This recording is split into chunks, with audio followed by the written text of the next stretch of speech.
Switch sides back to that closed box. Now this is called the rolling shin box. So what I'm gonna do is, again, I start on either one or both forearms. I'm gonna exhale up and roll over a bit, and I can even kind of stay here a bit and just pivot on that whole, not just the knee, try to pressure all the way to the foot, the shin, but I'm trying to just really drive the head of the femur into the hip capsule.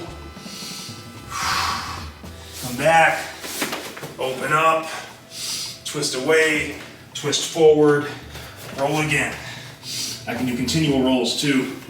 Just really trying to get that nice rotational pressure, but also that weight of the ground pushing the head of the thigh bone into that hip capsule so we prevent any sort of hip flexion, stumbles or walls when we squat.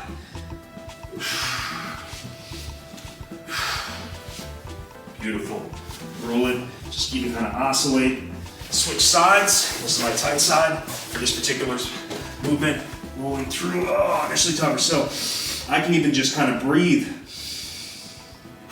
and just feel the hip capsule release, a little swivel. So we're kind of pivoting, swiveling.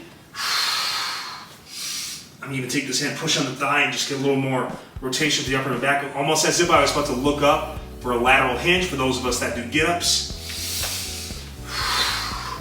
Coming back, coming upright, little abdominal mobility there. Now let's just get in there, let's oscillate. Just kind of use that pressure, just visualize driving that big head of that thigh bone into that hip socket. It tends to glide forward on us when those hips get tight. We sit a lot. Oh man, open it up, baby.